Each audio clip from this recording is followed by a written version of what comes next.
the purpose of Thank you. The purpose of the presentation is to review the changes which occurred in healthcare in New Orleans, in the Gulf Coast area, in the aftermath of Katrina. Some of the changes were a direct result of the storm. Some probably would have occurred anyway, and some were likely speeded up by the effects of the storm. Again, most are good, but not all. The New Orleans area in the early 2000s had already been in a slow decline financially and demographically since the oil boom of the 80s. My wife Terry worked down here for a petroleum company in the early 80s, and it was booming. The economy was good, the taxes were low, and they were working on repairing and expanding areas of the city.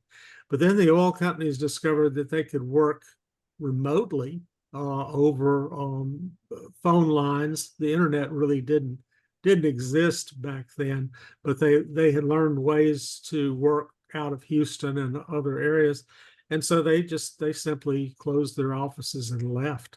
And that had a profound effect on a city which didn't have a whole lot of sources of income. New Orleans fell back pretty much on tourism as its major source of income at that point. So the politicians, since the 80s, had become used to fighting over slices of a shrinking pie. And they both had little money and prioritized little money for healthcare.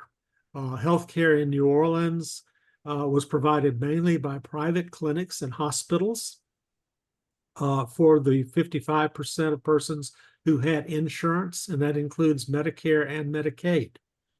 And charity hospital, the charity system, took care of everyone else. So you're looking at 45% of people who had no health care resources at all, and they just fell back on the charity system. Charity hospital, massive structure in downtown New Orleans, was founded in 1736. Okay, that ties with Bellevue, same year that Bellevue was founded, and the two of them together had the record as the oldest continuously running hospitals in the United States. That just gives you an idea of how old the system was. LSU and Tulane both trained their medical and nursing students in charity hospital.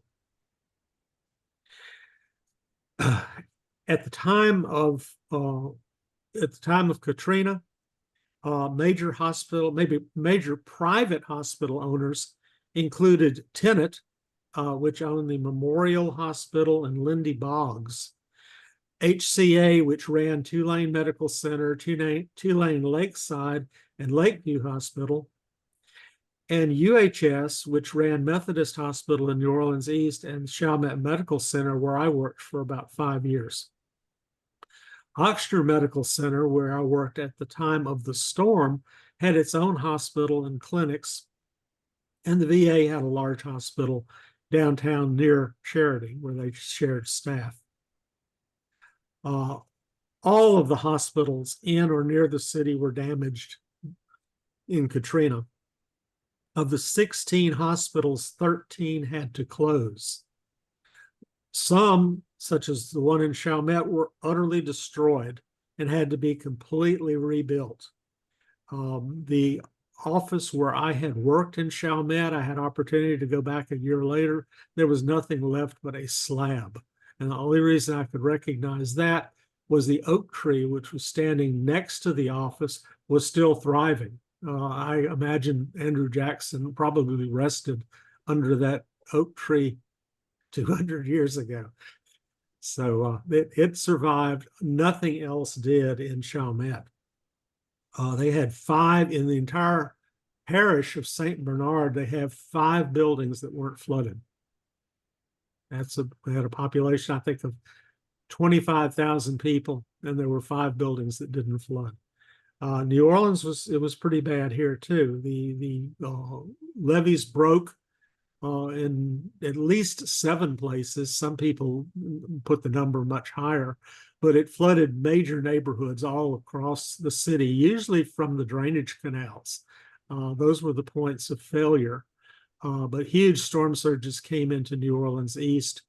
And once the levees broke, the city being mostly under below sea level, filled up to the boundaries where they had been in the late 1800s.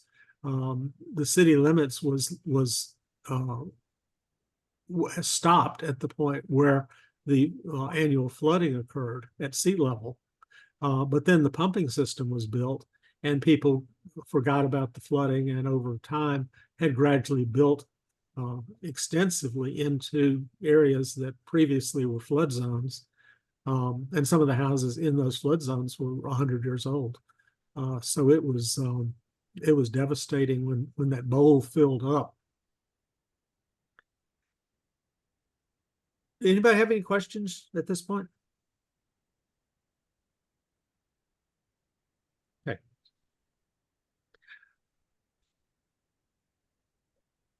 My own personal experience, this was the only storm that Terry and I ever evacuated for. We left late. We left Sunday evening about 5:30. We were able to drive through New Orleans and Metairie on the interstate at about 75 miles an hour. So the only vehicles we saw were dead ones on the side of the road. And we went through up Highway 10 on the west side of Lake Pontchartrain, and water was already lapping over the highway when we were going through there. The storm was that close. Around Laplace area, we got into a huge rolling roadblock and crawled slowly up to Jackson, Mississippi, and got there about 1 o'clock. And the storm came up through Jackson about 6 hours later. So that morning, it uprooted huge trees and cut the power and caused heavy rainfall in Jackson while we were there. We stayed there for about a week. Then we went to Dallas, and I left Terry and the pets there with some friends in Dallas. And I went back to work 2 weeks later at Ochsner Medical Center.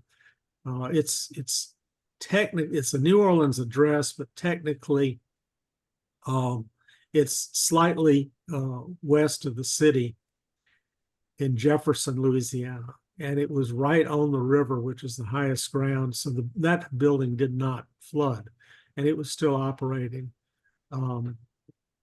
We didn't have much food, so I ended up losing about 15 pounds because all we had to eat every day was rice and a tomato. If you ever want to lose weight, eat nothing but rice and tomato for a couple of weeks and see what happens. But it was an adventure. Our own personal experience, when we were in Dallas, we didn't have much to do, so we went to visit my aunt and uncle who lived there. I hadn't seen them in several years, and I think my uncle thought I was there to ask for money or help or something, and he asked what he could do for us, and I said, well, no, nothing. We just came for a visit. I said, compared to our friends and coworkers and people like that in the city, we were barely inconvenienced. Our house was still mostly intact, was not flooded, and I still had a job, still had a paycheck. We had brought our vehicles with us, and all of our pets were okay. Lost some money, but that was about the extent of it. The devastation for the other people that we knew in the city was much, much greater. And I knew people that had died in the storm, particularly nursing home patients that I had treated down in Chalmette, drowned because they failed to evacuate the nursing homes. So it was quite an experience. But New Orleans recovered, and we were riding in a Mardi Gras parade the next February. So it was they brought all that back, and They were going again. As far as the healthcare system, once the main emergency was over, a period of reassessment and reconstruction began. One of the saving graces was that most of the people had evacuated. The population of New Orleans prior to Katrina was 450,000. Even by 2006, only half of those people had actually returned.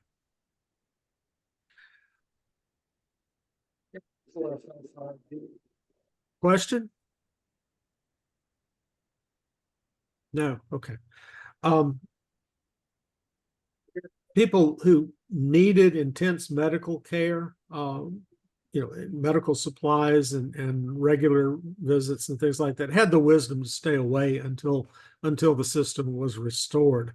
So most of what we were treating was just ordinary chronic diseases, refills of medications, as the healthy people trickled back into the city. Charity Hospital, which I said had been the bulwark of the uninsured care, never reopened. People are still arguing to this day what to do with the huge asbestos-lined building that housed it.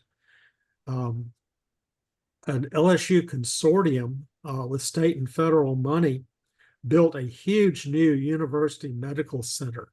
Some people considered it wasteful. It has a lot of empty space, which is a shame since they bulldozed several old neighborhoods to build this thing. It's a monument. 1 to 2% of the money that was given to build this was used to purchase works of art. So they've got huge statues and paintings and things like that, which in my mind was unnecessary to their primary mission. It's attractive, and they do give good care. I've had patients there that friends that I've gone to visit, and it's a nice hospital, and the medical students and the residents like it, but that was a lot of money that potentially could have been used in better ways.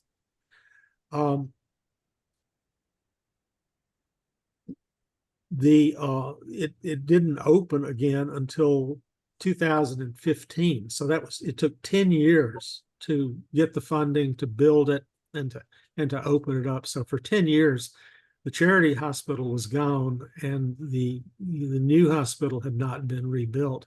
So everybody was working out of makeshift facilities, except for Oxnard, who still had their main hospital intact.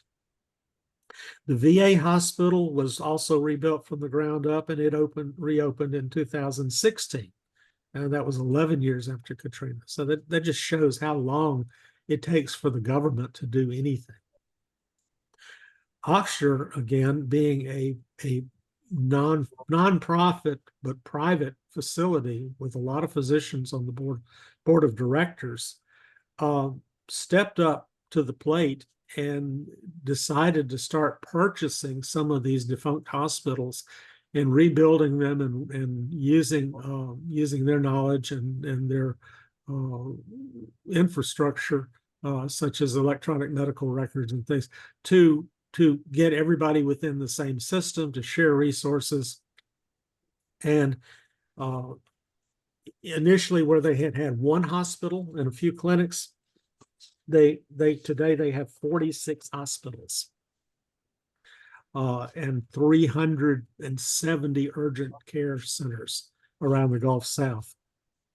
Big organization. The CEO made something like $10 million last year, which, again, not for profit, makes you wonder about some of the salaries. But they do good work. And I have to say, having worked there for about 18 years as a psychiatrist, I was never once ever asked to compromise healthcare on a single patient for the sake of profit or convenience. it was very patient-centered and still is. My role went from being a staff physician to a patient. And I had an annual checkup there last month. And still, I have to say, it's still a very, very good system. But that's just the way healthcare is going. That's one of the things that probably would have happened anyway, although it probably would have been one of those other organizations with more money and more presence if they hadn't been wiped out by the storm. At least Oxford is local in both its history and also its governance. So it does understand Louisiana, and it does focus on our area and meeting the needs of the people in this area. So it does a better job than say, one of these other systems out of another city would have done. So that I would say that is on the plus side. Before Katrina, there were only 2 federally qualified. We pause one, Chip. Can we pause one? Yeah, of course. Yeah. This is Whiskey Bravo 5 Delta Grand Rounds of the Internet.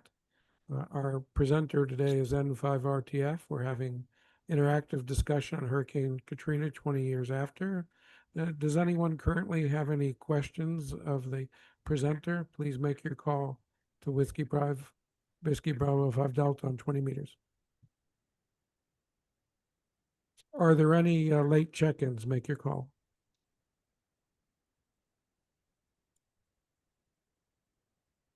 Can I get a relay on that check?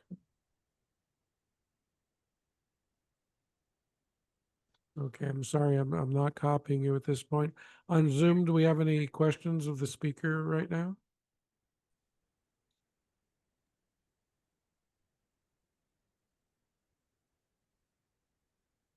Okay, I've got N4TFC checked in. Was there another check-in? N4JEL.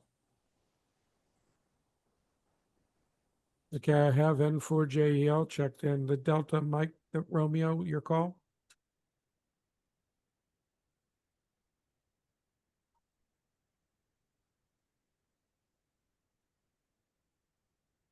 Okay, is it Kilo 9 Mike Delta Romeo? Is that correct? Okay, thank you for checking in. Any other check-ins? Okay, well, we're going to go ahead and turn the microphone back over to N5RTF, who's talking about Hurricane Katrina 20 years later, and we'll pause again in about another 10 minutes for ID and questions. Go ahead, Chip. Okay, and let me take this opportunity to apologize for the glare screen. I trimmed back a large pecan tree which previously shaded that window, so I'm gonna have to get some shades or something else to handle that. So talking about clinics, before Katrina, there were only 2 federally qualified health centers. These are ones that would meet all of the federal guidelines to qualify as Medicare, Medicaid health centers in New Orleans. There are 24 of them now. There were a lot of private practices before the storm, and many of those returned. So you can always find private doctors throughout town. Most take insurance.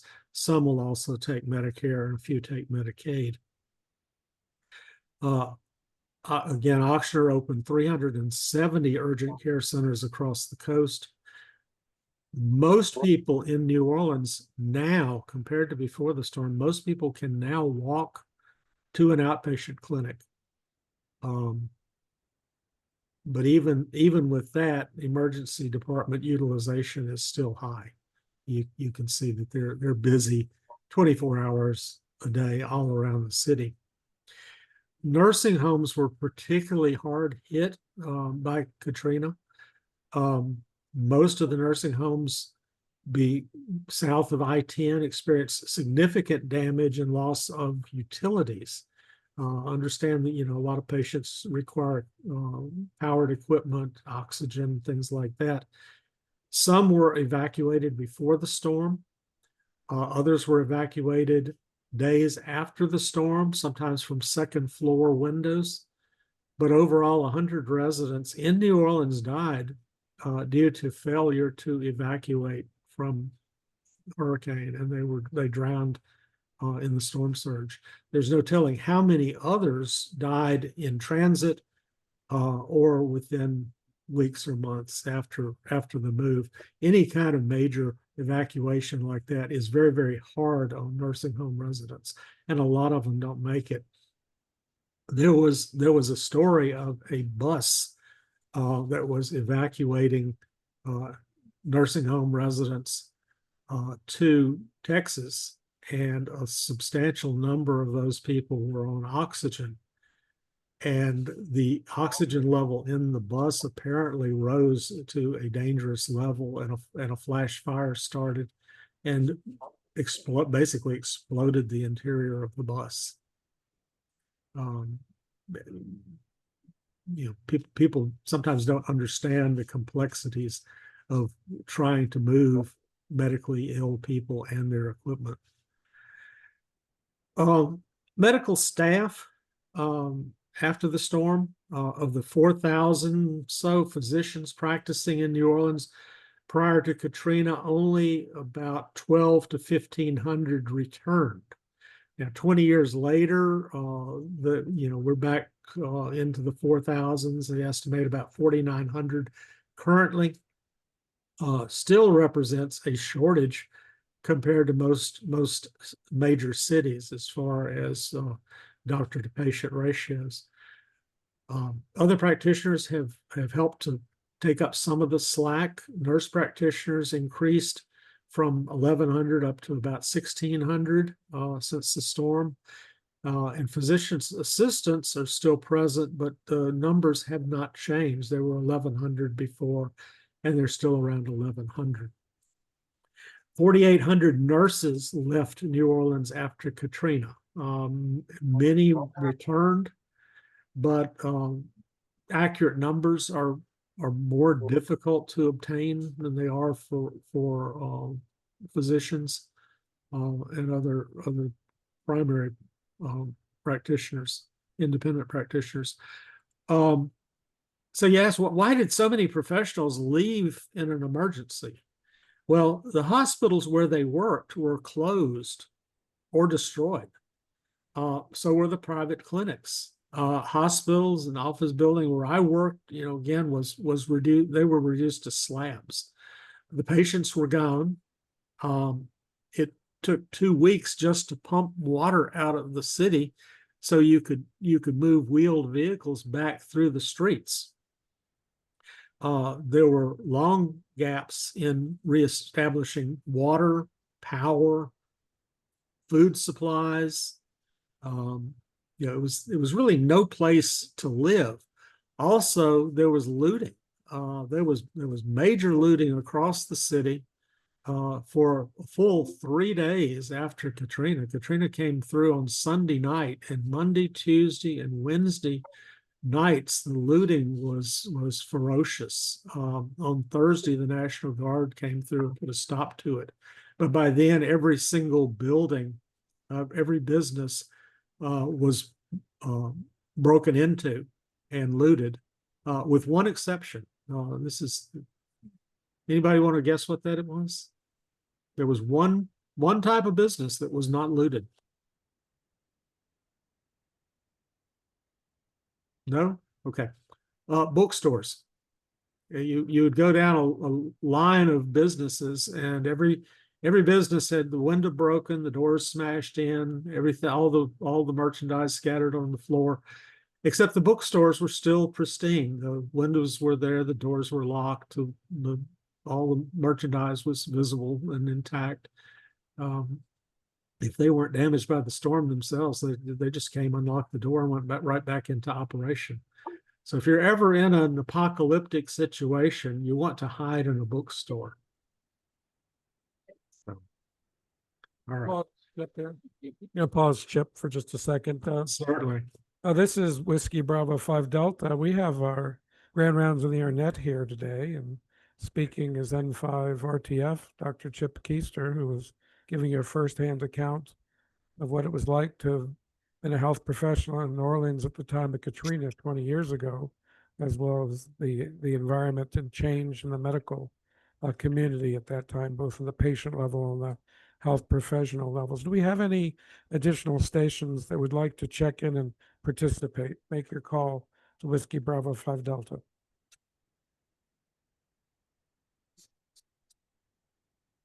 Okay, no additional check-ins at this time. On 20 meters here, do we have any current questions for Chip? Make your call.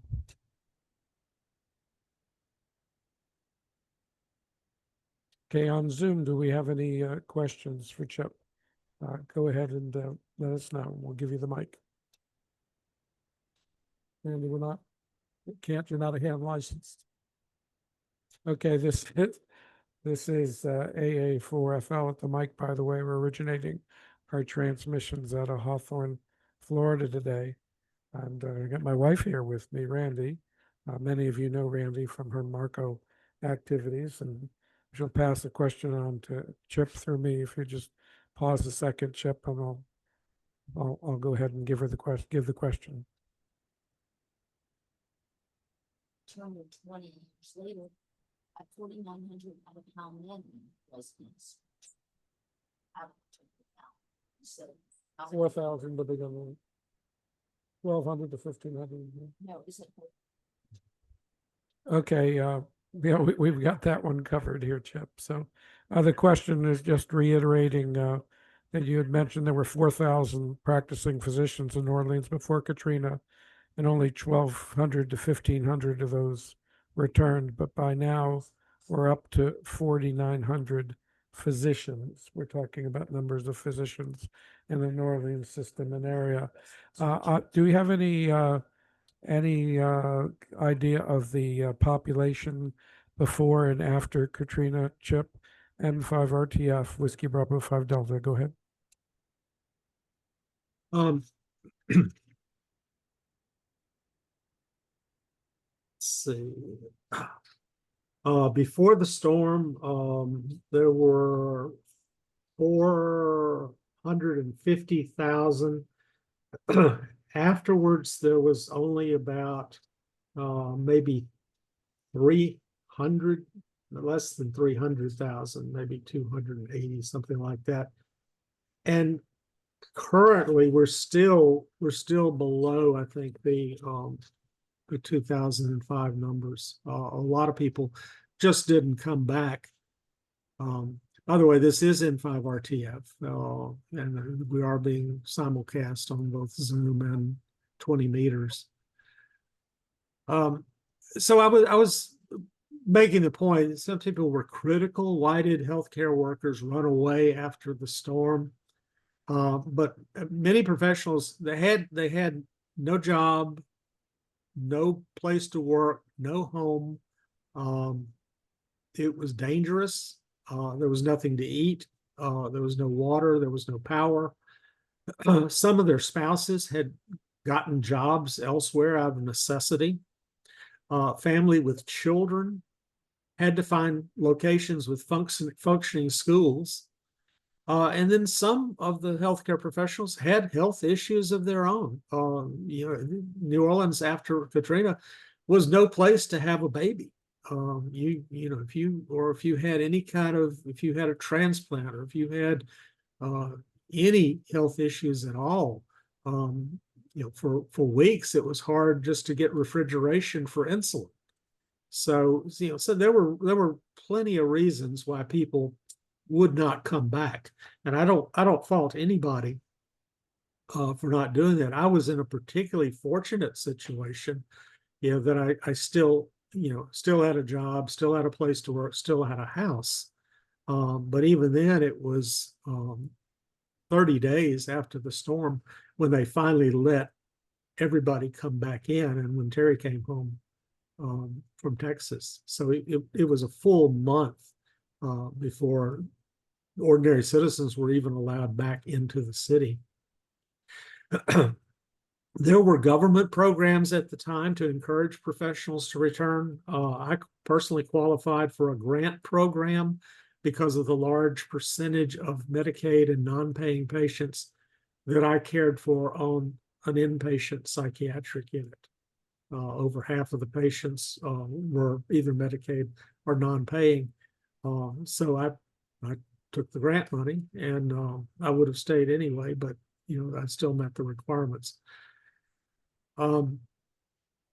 Telemedicine was in its infancy at that time, and electronic record systems were just getting started, but they did lower legal barriers to allow prescriptions to be refilled across state lines for evacuated residents. And so a lot of what we did after we came back was just keeping our patients, keeping their medicines refilled, talking with them by phone. Some things that were not reimbursable, but we were trying to take care of people as well as we could. We would speak to physicians out of state and give case histories because the records were not available. A lot of us learned how to use text messaging for the first time after Katrina. That was not something that ordinary people used very much. But the cell system was down most of the time. A phone call was getting through was very, very rare for weeks. So people learned to use the texting features on their phones, and people who were evacuated from Katrina became texters probably, several months, even years before the majority of the rest of the country. The infrastructure in rebuilding, some of the mistakes that were existed were exposed during Katrina were corrected. One of the hospitals in particular in New Orleans East, they had their generators raised up high, which was smart, but they had their fuel on the ground. And it basically got contaminated and the generators stopped. So all of the new hospitals have been built with their generators and their fuel supplies and their critical infrastructures, computer data centers, records rooms, all of those things are up high, second floor or above, based on flooding levels during Katrina, which was considered to be sort of a landmark. By the way, there are no basements in New Orleans. You would look long and hard before you find any building that has a basement, because the water table is so high. You can dig a hole just about anywhere 4 feet deep, and it'll fill up with water. You can't even bury people in the ground except in a few rare locations.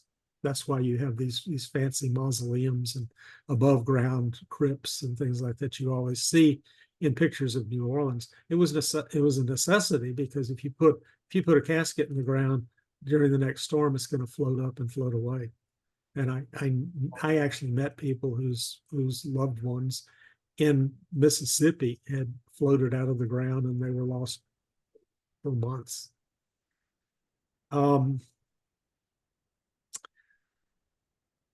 The hospitals they drilled wells. Normally Mississippi River provides fresh, clean water for all of the cities around here. It's 150 feet deep and a mile wide, and New Orleans, the one thing New Orleans has never lacked, is water. But once when the storm came in and the treatment plant flooded, the pumps went out, the generators went out, and then the treatment tanks became contaminated. And so the water supply was shut off for a fairly extreme period of time. My hospital had water wells, even though it was only a couple of 100 yards from the Mississippi River. It did have drinking water. Some hospitals did not. After Katrina, all of them now have independent water supplies. Communication systems have been hardened with redundancies. A lot of hospitals now have ham radio stations. Oxnard has a emergency command center in one of its new wings, which includes a ham station.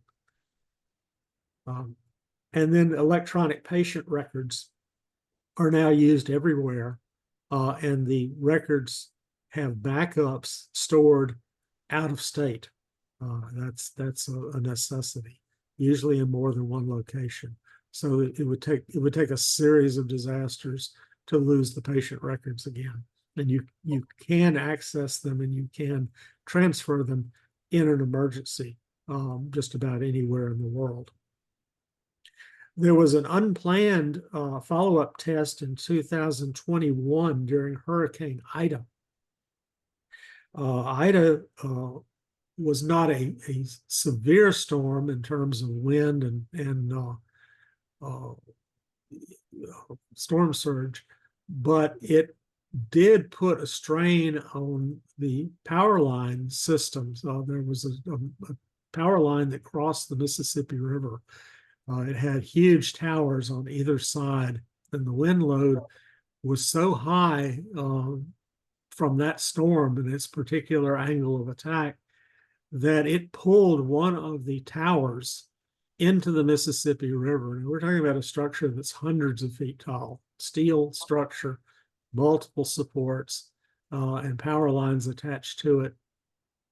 That was one of 7 power line systems that were leading into the city. But it turns out that there was no redundancy at all. And so when that system went down, it pulled all of the other power systems off the grid.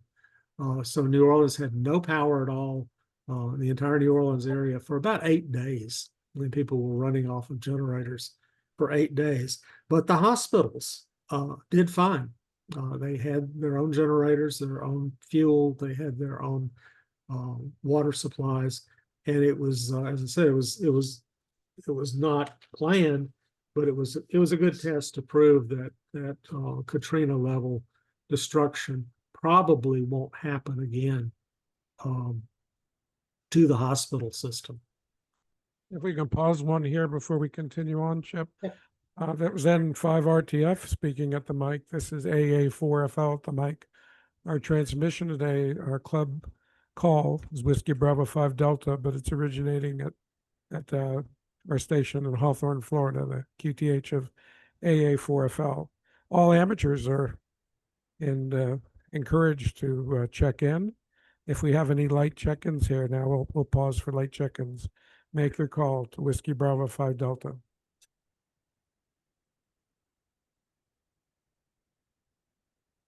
Okay, the Kilo Quebec 4 station, can you please repeat your call? Okay, thank you. Kilo Quebec 4, Delta Zulu Kilo. Thank you for being here with us today. Do we have any further check-ins? Do we have any questions of Chip up to this point? Chip's been very thorough and very descriptive, and he's still got some more points to make. But do we have any questions up to this point at 20 meters? Make your call. Anyone on Zoom that wants to ask a question at this time, go ahead. N4JEL. Okay, N4JEL, go ahead and take the mic. I came in late, so Chip may have covered this, but could he describe his personal use of amateur radio during this time? Yeah, this is N5RTF. When we evacuated, I took one small Yaesu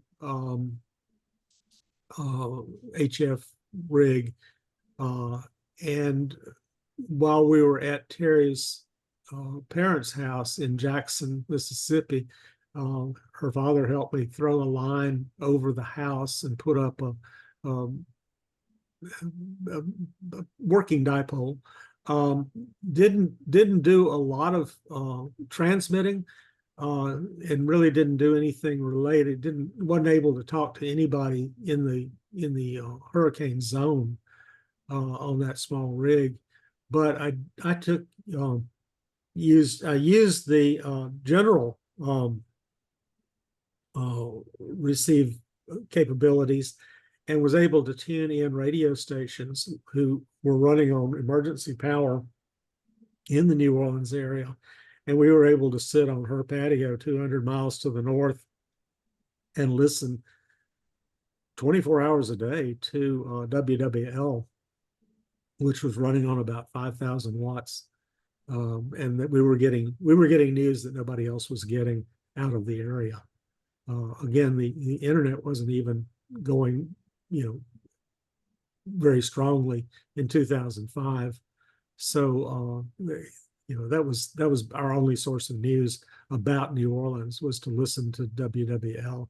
So from that standpoint, a ham radio with a really good out of band receive capability was a godsend.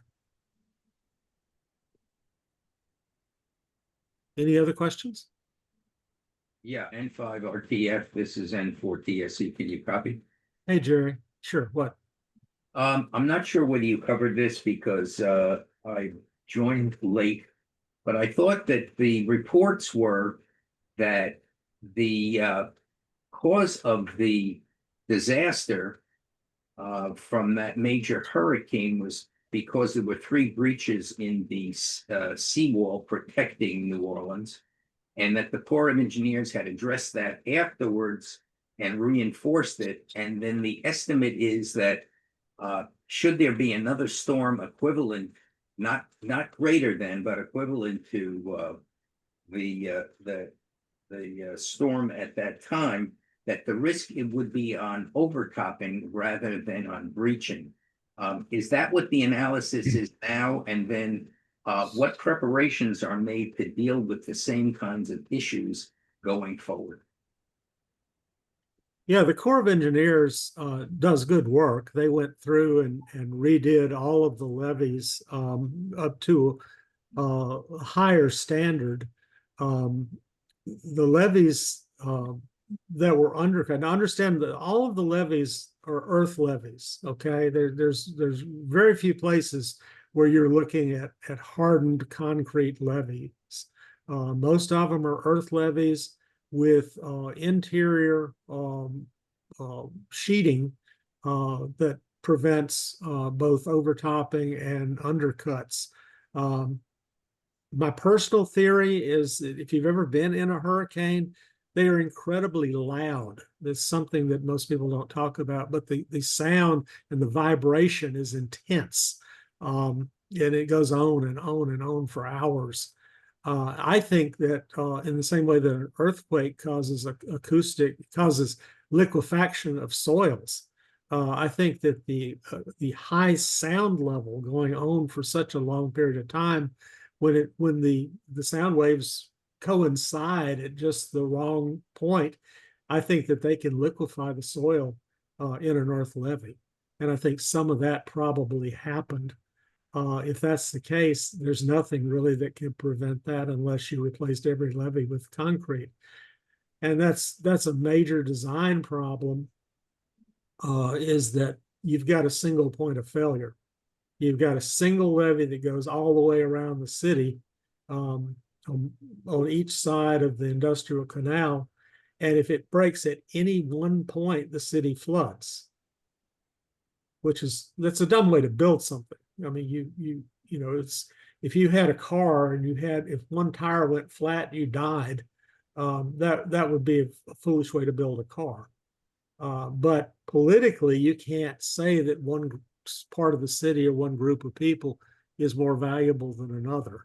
So the idea of concentric levees or building separate zones so you minimize your losses, it's just politically unacceptable.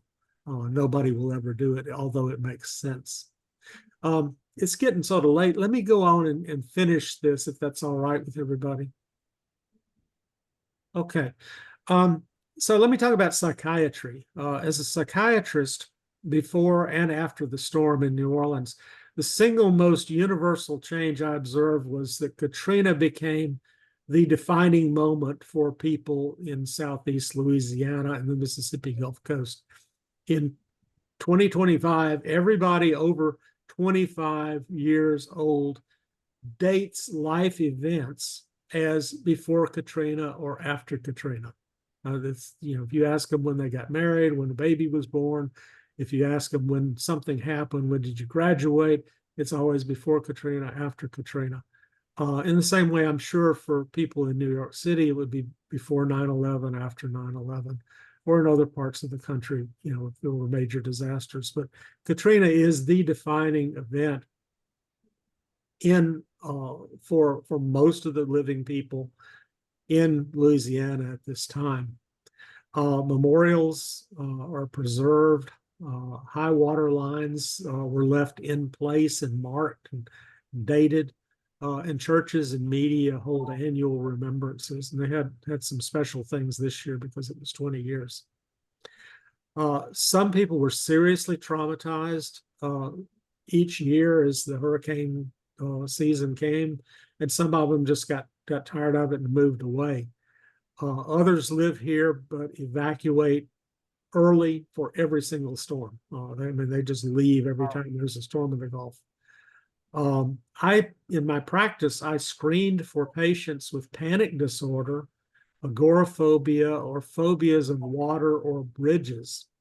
Of the roughly 3,000 people who were thought to have died in Katrina, I've always wondered how many stayed in their homes and died because they had agoraphobia, panic attacks, or phobias of bridges or water, and just couldn't bring themselves to leave even though they knew they were going to die. So I always checked for that and treated it if I could to keep this from happening to people again.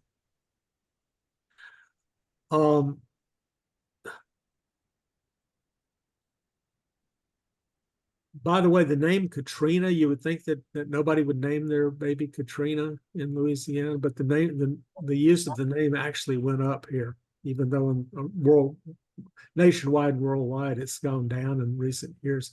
But in Louisiana, there are more babies named Katrina. Freud would call that a reaction formation. Psychiatric treatment is currently available in a number of New Orleans hospitals and clinics, but all but 3 of the inpatient psychiatric facilities moved out of the city into neighboring parishes after the storm. This was a business decision by administrators wishing to avoid lawsuits and the generous juries that they perceived to be in the city proper.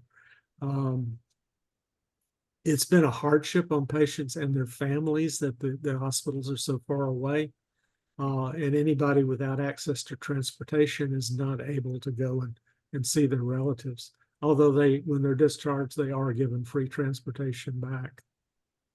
So that's one major change. Would that have happened anyway? Probably so. And finally, some good news. Though it's not a per se medical issue, education is very important to everything that we do. Educated people have better health outcomes. The educational environment in New Orleans prior to Katrina was terrible. The public school system was a jobs program. Was bloated with administrators, and the administrators were caught stealing the toilet paper from the children's schools. Money, people were paid for being 2 or 3 places at the same time. It was a terrible system. So after the storm, they changed everything. State and federal dollars took control of the public school system. They ignored the protest, and they turned every public school into a charter school. It's the only place in the country that anybody's ever done that. But over the past 20 years, high school graduation rates in New Orleans have increased from 55% to 78%. College enrollment has increased from 37% to 56%. Schools that were considered failing before are no longer failing. The list of quote failing schools in New Orleans is currently 0. It has some of the best outcomes in the entire state and some of the best in the South. The overall literacy rate in the city rose from 61% pre-Katrina to 74% now. If you can imagine that, that was one of the things I talked about in my previous talk on the aftermath of Katrina is 39% of people before the storm in the city could not read and write at all, not even at a survival level. They were separated from the members of their family that had done the reading for them. And a lot of people ended up in places where they didn't know anybody and they couldn't read anything. So at least that is getting better too. There are downstream benefits from healthcare. More patients can now read and understand visit summaries and prescription instructions. Parents can take better care of their children because they're able to read. A certain percentage of students who are now successful hopefully will also choose to go into healthcare, and hopefully they will stay in this area and take care of people here when they graduate. So that's something to look forward to. New Orleans had 2 medical schools prior to the storm. It now has 4. And other professional schools have also increased in number and in capacity. So in summary, the future of healthcare in New Orleans currently looks better than it did before the storm. The problem, though, of course, is that another major hurricane could come along any day. And, hopefully we'd be better prepared for it, but the city is always at risk for that type of event. So this is N5RTF taking questions. W1HMM with a question. Harry. Chip, I know in the pre-hospital environment, natural disasters and man-made disasters also cause an exodus of our providers. And what we've noticed, particularly after incidents like 9/11 and Katrina and COVID, a fair percentage of them are leaving medicine completely and going into other fields. Were you finding that, were there physicians that were just saying, I'm done, I'm going to go sell real estate or something else? I haven't really, in my lifetime, I haven't really met that many people who have left medicine entirely. I've known people that, went to the dark side and went to work for insurance companies. But most people they'll go for a different type of practice. They'll go to work for a public institution and work more regular hours. They'll stop taking call. They'll look for a steadier income. That type of thing does happen. But again, the people that left in Katrina left because basically there was nothing here. I mean, there was nothing here for them, nothing even to eat. So I don't blame them. And in the time that it took to rebuild those hospitals, if you worked at the VA hospital, it was 11 years before you had a place to work again. So you take your family somewhere else, and once you get settled in another city, and your kids grew up there, a lot of times you just don't leave. You just don't come back. Here for the questions. This is AA4F out the microphone. We had a question answered from W1HMM in New Hampshire by our speaker Chip in New Orleans, N5RTF. Do we have any other questions on the Zoom side? Go ahead and ask your question. This is Barry, WB1FFI. Question? Yes. Yes, Barry. Yeah, Chip, you had mentioned about the establishment of amateur radio capabilities at the hospitals. along with a lot of the other modifications made after the storm. Is this like a designated radio room and an elevated spot with a properly set up station with people who are designated and trained to operate them in case there's a ham radio? Well, of course, you ideally want a ham radio operator there, but in an emergency, someone who's at least knowledgeable of how to operate the station. Just curious how that works out, Go.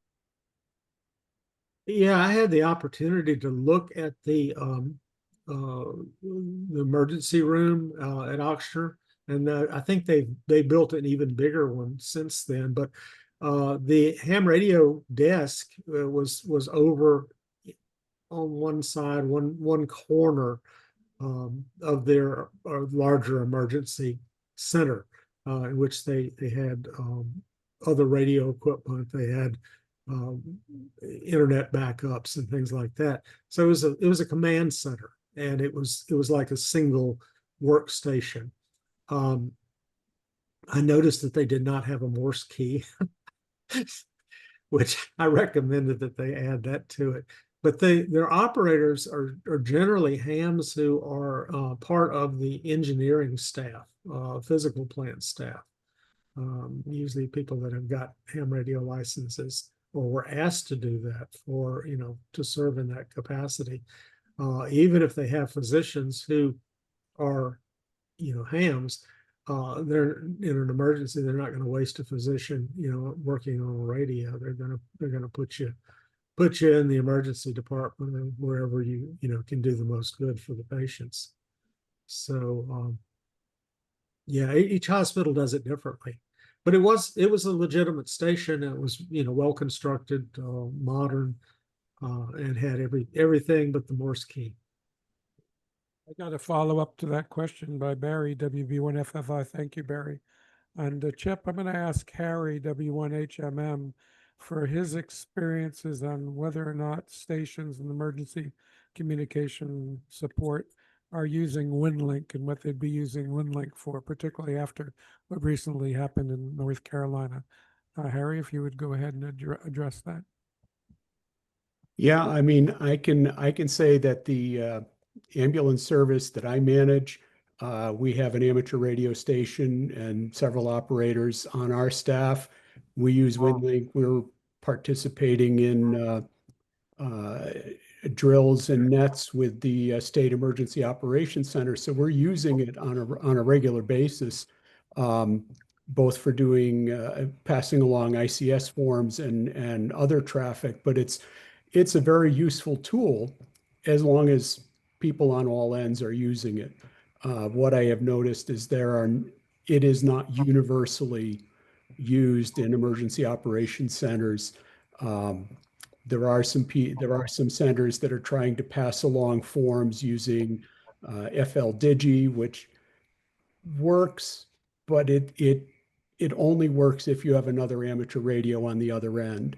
So you can't take that information and tie it into a functioning email node to send it out to somebody who's not a ham radio operator, and that can be problematic. But I think WinLink's a very valuable tool, and I think the more of us that actively use it, the better off we're going to be, the more competent we're going to be, and when a disaster happens, we'll be able to just step up and be ready to go, rather than having to read the instructions as we're trying to figure out how we're going to get this information distributed.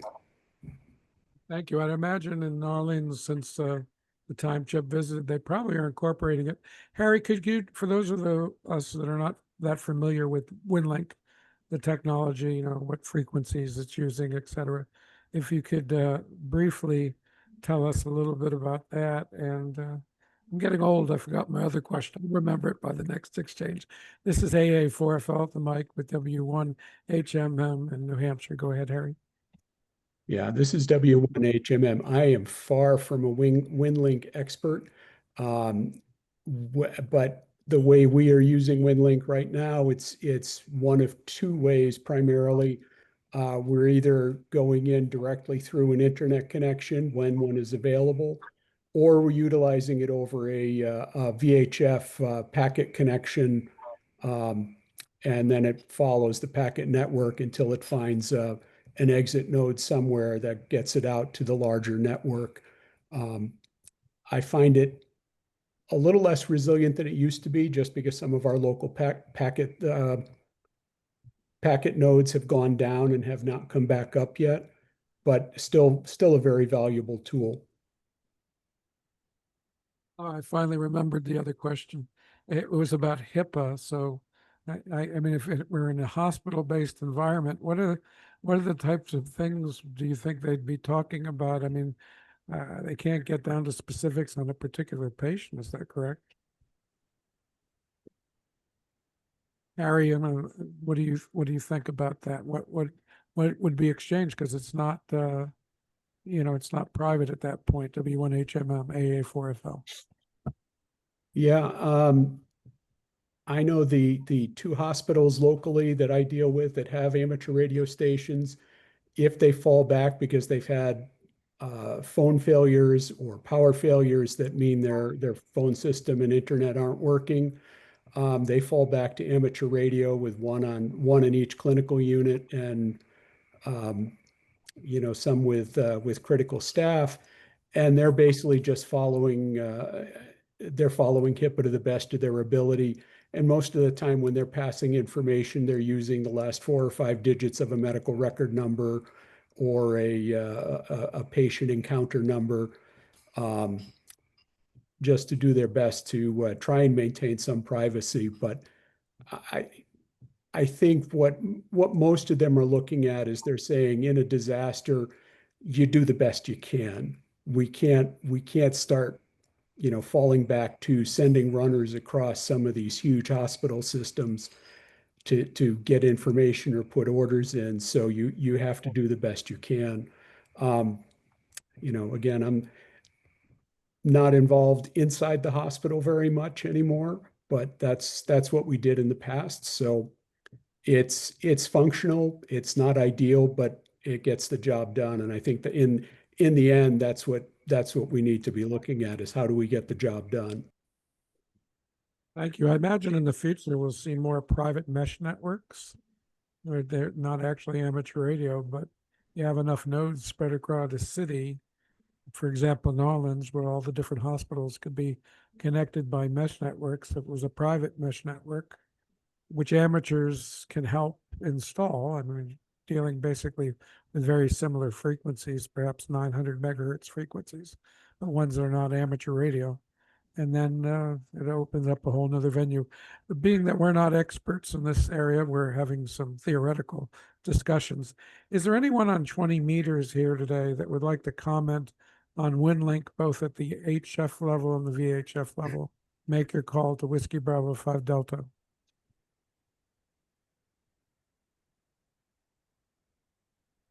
Okay, is there anyone here on Zoom that's familiar with that subject?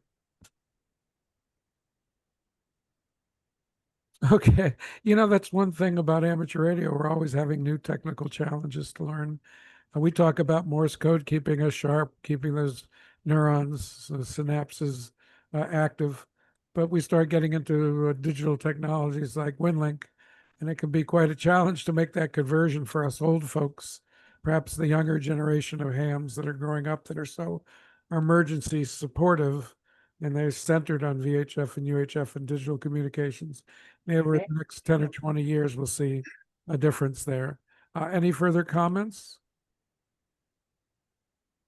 I played with We're going to turn packet back to radio. Chuck here. N5RTF, this is Whiskey Bravo 5 Delta for ID, ground rounds on the internet. Let me turn it back to N5RTF. Yeah, this is N5RTF. I played with packet radio back in the 90s. And really it's never lived up to its potential. So probably somebody needs to stop and take a really good look at it again, and see if it can't be made to work better. But that's all that I had. I thank you all for being here. Thank you, Jay, for running the net and running the 20-meter net at the same time. This hurricane season has been quiet, which is a blessing. And I just hope that, I hope I never see a Katrina again in my lifetime. But then when I was going into medicine, I read about people like Nostradamus, who were doctors during the Great Plague and things that think, well, at least I'll never have to do anything like that. Well, I've practiced through 2 floods, AIDS, Katrina, COVID, and 2 other hurricanes. So I feel like I've put in my time as a disaster doctor. I just don't really ever want to do it again. This is N5RTF. Thank you. And thank you very much, N5RTF. Chip, any final questions or comments on the Zoom side of Chip before we bring the net to a close? I'd just like to make a comment, since I had asked the question earlier about the breaching of the levees. We need to be able to extrapolate and understand from what took place in New Orleans. We have a similar kind of issue, sort of in reverse. We have Lake Okeechobee, which has berms to try to keep the lake intact. And the threat here is the undermining of the levee or the berms from water that moves through underneath and then sort of creates a tunnel and causes a leak in the water.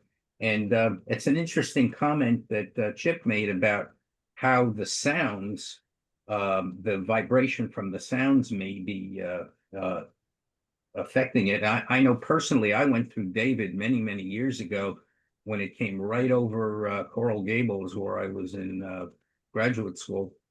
And it sounded to me, and I commented afterwards, it sounded like a freight train coming through.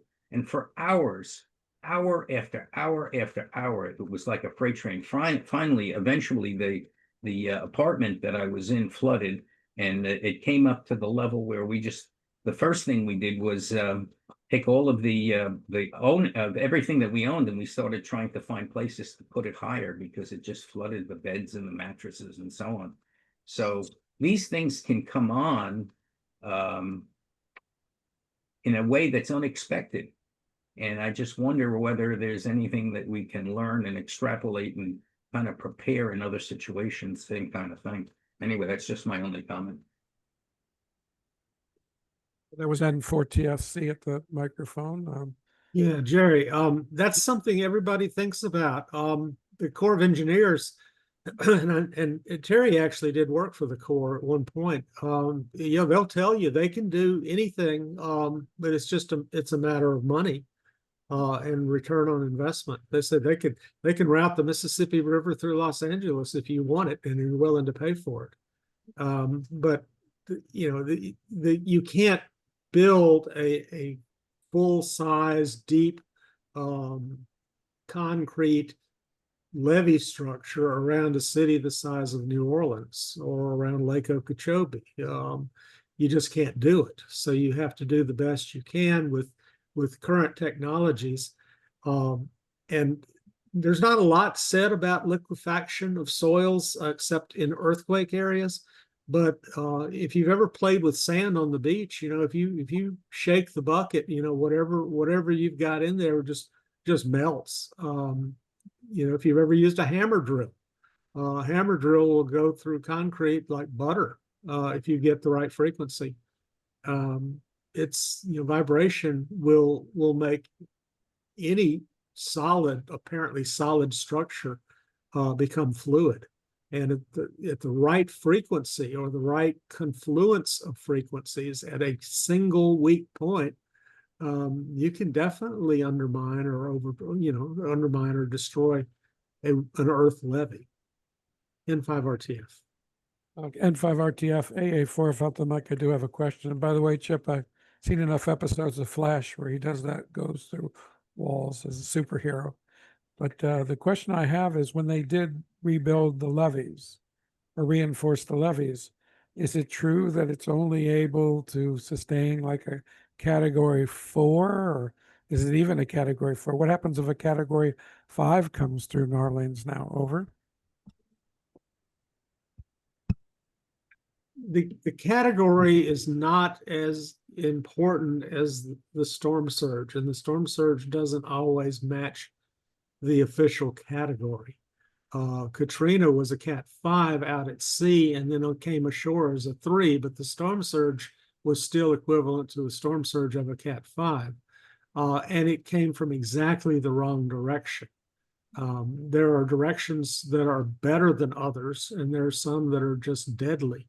And some of that is just geography. You can't get around the fact that this, there's a funnel, there's a land funnel that opens to the east. And if you've got water piling in from the east day after day after day, it's going to go over the levees. What you don't want is you don't want the levees to completely break, because then you're open to the sea, and everything under sea level in New Orleans, is going to flood.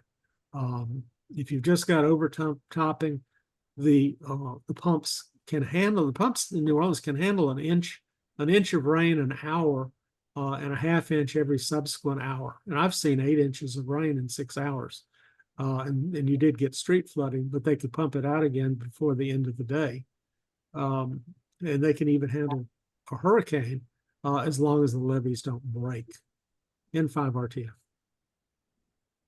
Thank you, Chip. Thank you for the excellent presentation. We opened up a lot of threads for the future, and so is Jerry, because other areas of the country are very susceptible, and the nature of the hurricanes, the storms, and the amount of water within them has changed, as well as sometimes the speed that they go through, particularly on the Gulf Coast, like happened in Houston, where it just sat on that area.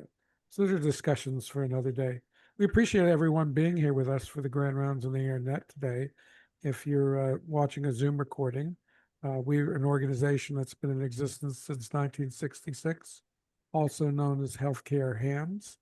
And we're a group of individuals interested in healthcare. Some of us are healthcare professionals, some are not. We're open to all amateurs, and all public members can find us online at healthcarehams.org. Thank you very much again, N5RTF. I'm going to bring the net to a close, but I'm going to keep the Zoom session up and running for post discussion. So thank you for everyone that has